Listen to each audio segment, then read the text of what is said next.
Around the age of 7, I decided I would be a secretary like my mother had been before she began to take over the administrative and design duties for my father, who was a building contractor. When I was in the 5th grade, our school put on a carnival, and after that my only thought was to be a gypsy fortune teller. At night, I would lie in bed, and when I wasn't listening for B-52s to bomb my house and start World War III, I would fantasize myself traveling around the world, doing something important and being by myself on adventures. Interestingly, my life now includes a great deal of travel, lecturing and conducting workshops, and I usually travel alone. In 7th grade, I remember, I was so bored in history class that I started writing little adventure stories starring myself and giving them to my friends to read. I've often wondered why it never once occurred to me to pursue writing as a career, even though that was probably the easiest and most exceptional thing I had ever done. I guess it was too easy. Because I had other opinions about my self-worth. I could not even see my strengths until years and years later. Today, writing has become a very large part of my work and is one of the most fun and financially rewarding activities that I've ever done. I realized how compartmentalized my thinking was in those early years.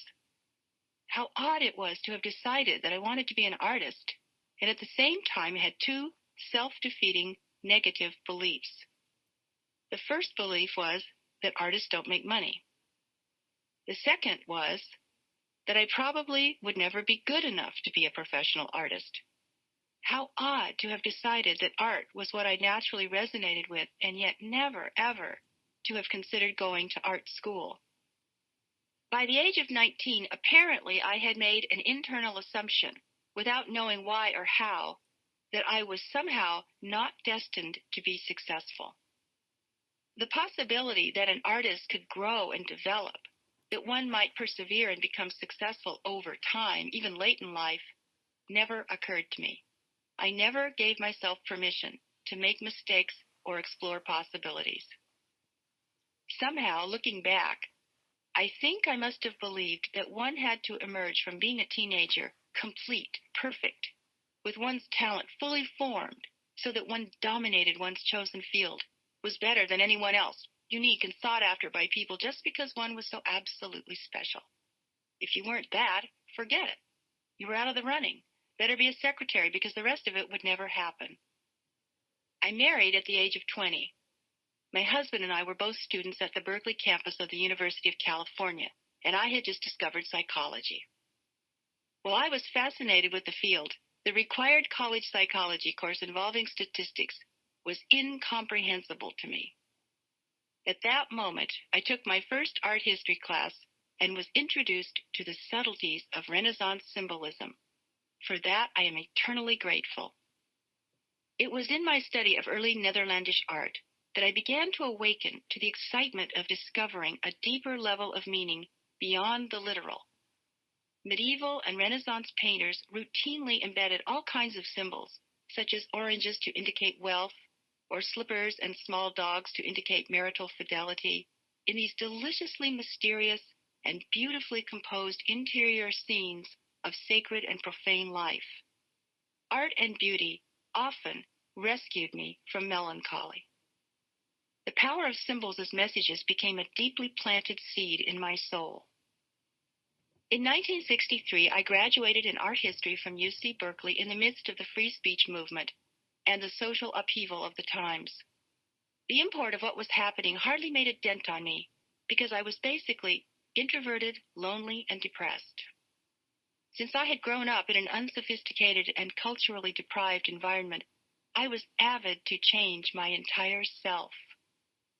The first 3 years of married life were very hard for me, and I remember feeling almost as if I didn't exist. I remember reading news magazines in the university library so that I would be able to make dinner conversation with my husband and his engineering friends. I was so shy at that time that I didn't know how to make friends of my own. Besides, I had deluded myself in an effort to individuate from my mother that women were less interesting than men and to be avoided at all costs. Really. After my divorce 8 years later, I moved to San Francisco. My life centered on rearing my two small children, making new friends, painting batik landscapes, and working part-time.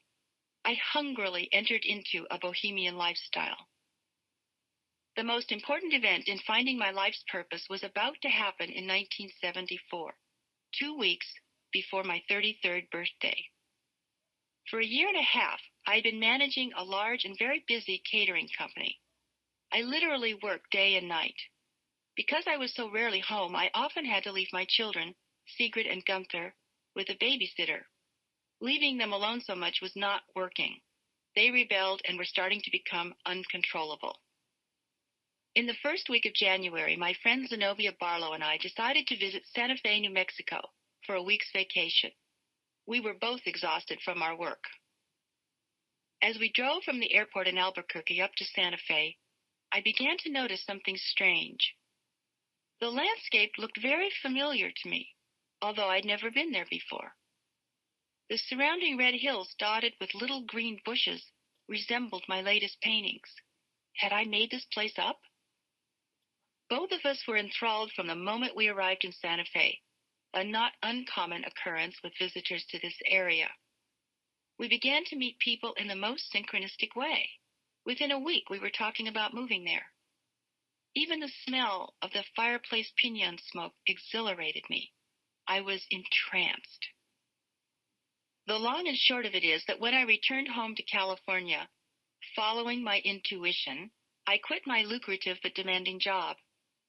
To the amazement of my friends, I sold most of my furniture and shipped the rest of my belongings to New Mexico.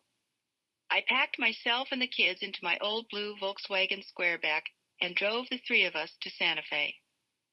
The synchronicities confirming my decision began the moment I arrived. One of the most amazing coincidences happened that first Sunday. Even though I was tired and new in town, I decided to go out to the International Folk Art Museum to see an East Indian movie. As I sat down, I noticed that the walls were hung with many batik paintings. As I mentioned, batik painting has been my own art medium for several years. As I waited for the movie to begin, I soon realized that I knew the two people sitting in the seats directly in front of me. Patty Nelson, the former secretary of my ex-husband, was sitting with her boyfriend. Only minutes after I sat down, Patty turned around, saw me, and her eyes opened wide. "Carol," she said, "we were just talking about you because of all these batiks. We were wondering how you were doing and where you were." From then on, my time in Santa Fe unfolded as if in a movie. I worked at various jobs to scratch out a living. In Santa Fe, I met Ruth Dreyer, who had two children the same ages as mine, and they all went to the same school. She and I hit it off.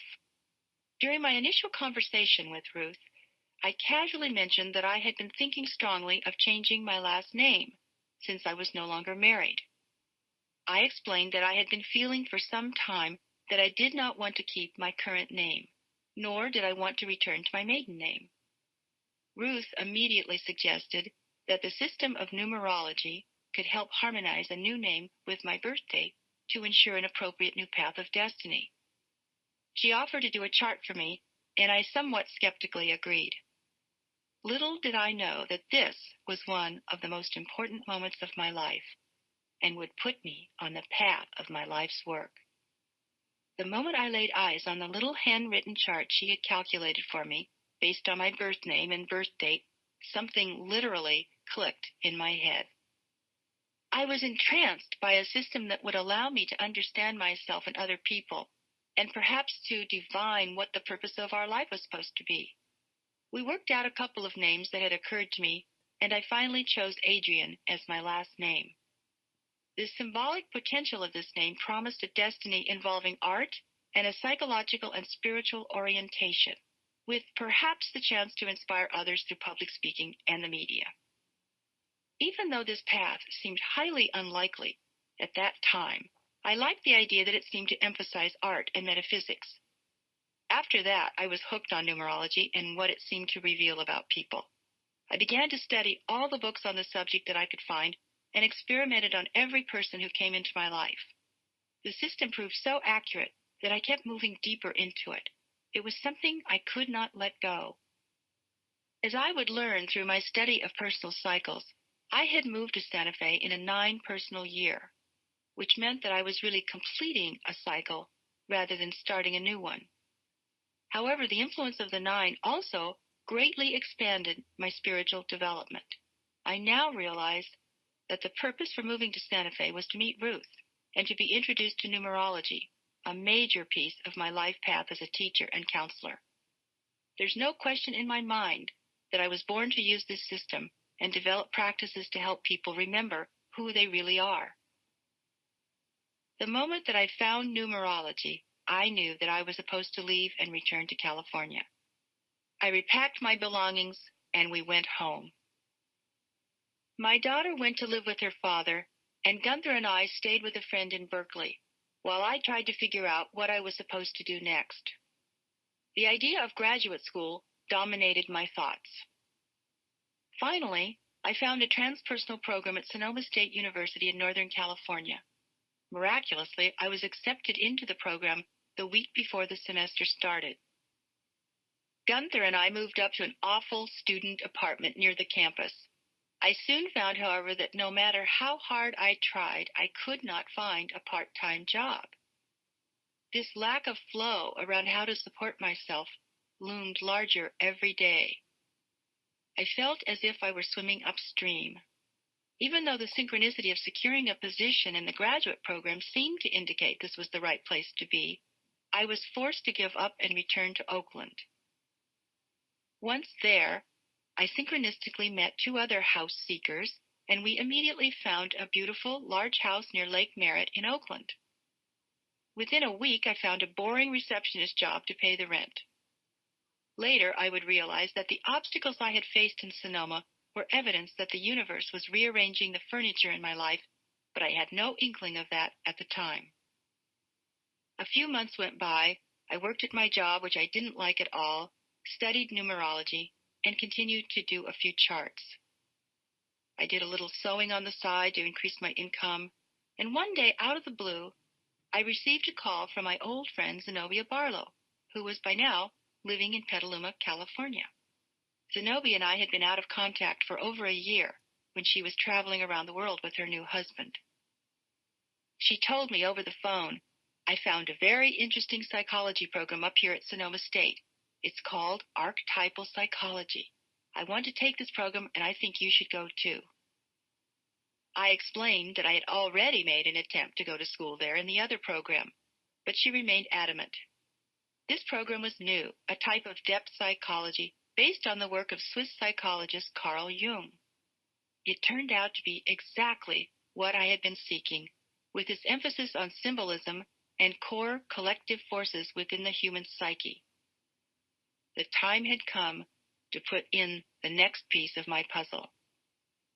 During the next 2 years, everything I needed fell into place for me, a perfect house, and a variety of part-time jobs. I did whatever it took to keep myself and my family fed while I went to school. I cleaned houses, babysat, or did temporary office work. For a while, I cooked meals for my friends, Eleanor and Francis Coppola, at their home in the Napa Valley. I had met both Zenobia and Eleanor years before in San Francisco when we had formed one of the newly emerging women's groups. At the time, Eleanor's husband, Francis, was making the movie The Godfather. She and I and Zenobia had continued our friendship as, oddly enough, we had all moved to the country north of San Francisco. During this period, I oscillated between the intense scrutiny of psychological process and the minutiae of household tasks in my day jobs. The sheer boredom of the mundane tasks forced me to turn my attention inward.